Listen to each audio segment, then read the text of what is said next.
exactly 12 a.m. Mom says I was looking directly at her and smiled the first time she held me. I was sitting up by the time I was 4 months, walking when I was only 7 months, and talking by the time I was 10 months old. Growing up, I heard people telling my parents that I was special, but I always felt like I wasn't smart enough. That's why I read a new book every day. By the time I was 10 years old, I'd read everything from Shakespeare to Stephen Hawking. Dad, who was a brilliant scientist, always challenged me to do more. But Mom would take my books away at 10 p.m. sharp and switched off the lights. I'd sometimes read by torchlight after she left. But things got out of hand sometimes. I became obsessed with being the best at everything, which is why, in the 8th grade, I couldn't believe it when I found out I was the runner-up in the science fair. I tried smiling for the camera, but I felt so disappointed in myself that I just burst into tears and ran off the stage. As we walked out of the school, Mom said, "What was that all about? You're still second best, and that's amazing." Dad looked over at her. "There's no such thing as second best. You're either the best or you're not." I was sure Dad was right. Or at least, that's what he says. Yeah, I'm such a loser. Why can't I be smarter? As I sulked in the car on the drive home, Mom pulled over in front of my favorite ice cream place. "Well, I think being second deserves some celebration. Why don't you go get your favorite sundae, honey?" I grinned reluctantly and got out. Just then, I stepped right into an ice cream cone melting on the footpath. I slipped and went flying in the air, landing on the ground with a thud. My head hit the hard concrete and everything went black. Hi, I'm Eleanor, and this is the crazy story of how I went into a coma and woke up a genius. Before I continue, click like and subscribe. As soon as I opened my eyes, Mom hugged me and started crying, while Dad quickly called the doctor. Apparently, I'd been unconscious for 3 days. After examining me, the doctor said I seemed perfectly fine and could go home, but I just felt different. "Honey, is everything okay? You seem a bit lost." "Oh yeah, nothing. I was just thinking about string theory." "String theory?" "Yeah. I was just thinking that if we express the string theory in 11 dimensions, it leads us to Einstein's relativity equations. Isn't that really cool?" Everybody looked at me like I'd gone crazy. The doctor said I was probably babbling because of the blow to my head. "Babbling? What she said makes complete sense. How do you know that, Eleanor?" "Oh, I don't know. I just know." "Mom, can we buy some ice cream on the way back home?" The next day at lunch, as I looked for a place to sit, I found my math teacher and another professor arguing over something. "I'm telling you, I've tried every calculus method in the book. I don't know how to integrate x squared times e to the minus x. Have you tried differentiation under the integral sign?" The two turned to look at me in shock. "That's brilliant. Do you actually know how to use this technique, Eleanor?" "I can give it a try." And with that, I joined their table and started solving the problem. When I was done, the two teachers stared at me with their mouths open. Next thing I knew, my parents were called to the principal's office, and the math teacher was going on and on about how gifted I was. After a series of tests, we found out that I had an IQ of 160, the same as Albert Einstein's. I was immediately bumped up a few grades. Becoming a genius was like turning into a whole new person overnight. I only had to read something once, and I understood it perfectly. Complex physics concepts and math theorems just all started making sense, and I was fascinated by everything I was learning. I could solve all sorts of problems at warp speed, and it felt amazing. One day, the guidance counselor told my parents to apply to a great school for gifted students in Finland. I applied and was accepted within a week on full scholarship. And before I knew it, I was flying over to Finland. My mouth dropped open as the cab drove up to the huge castle-like school building. Waiting at the main entrance was a jolly-looking man who smiled at me as I stepped out. "Well, it's nice to finally meet the little genius from Chicago. I'm the principal, Mr. Aaron, and we're very excited to have you here. An IQ of 160? Amazing! He was really kind and welcoming. The next day, as I went to my first class, I noticed the other kids looking at me curiously.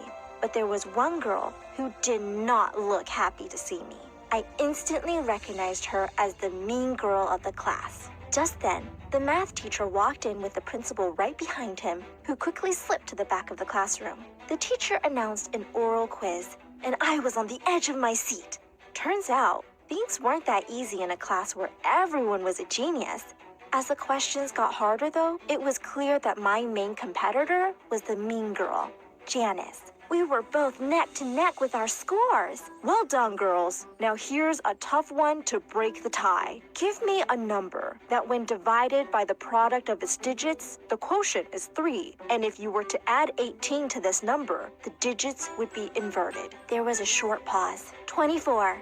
And we have a winner! As the class broke into applause, I turned back to see the principal beaming at me. But Janice looked like she wanted to eat me alive. Later that day in the cafeteria, I joined some kids from my class and was having a really good time when suddenly Janice came over and slammed down her tray. So, just because you got one more question right, you think you're the smartest girl in the universe now? I didn't even say, well, you're not. And I challenge you to a game of speed chess. Challenge accepted. She instantly set up a chessboard at the lunch table, and before I knew it, we were in the middle of a really intense match, with half the school watching us. After Janice made another move, she looked at me, and I smiled. You lose. What? The game isn't over yet? Yeah, it is. My knight to e7, your king to h8, bishop blocks, queen to h5. Checkmate. I could see her working out the moves in her head, and then suddenly, she screamed and knocked the board right off the table. As she stormed off angrily,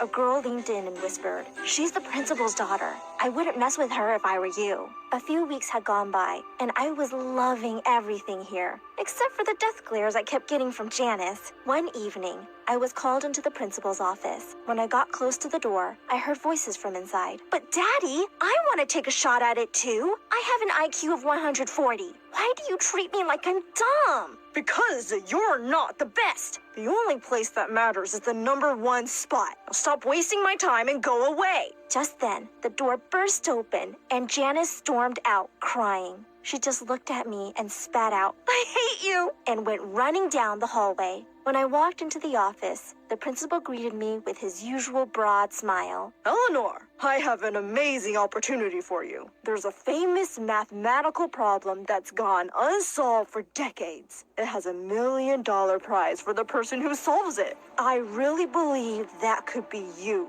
Wouldn't you love that? You can use my private study to work in peace, and you can have anything you want. You just name it." I'd really love some Doritos. "I have no idea what those are, but I will search all of Finland and get them for you. You just work on this and make us proud." I pored over the problem for days, barely leaving the study. I became obsessed. I started missing my classes, but the principal said I didn't have to worry about that right now. One night, I'd fallen asleep at the desk when I woke up with a start. Of course, I couldn't believe the answer had been in front of me all this time. The next morning, I was up early waiting for the principal outside his office. I think I solved it. He settled in his chair, and as his eyes scanned the pages, they grew wider. And 10 minutes later, he looked up at me in shock.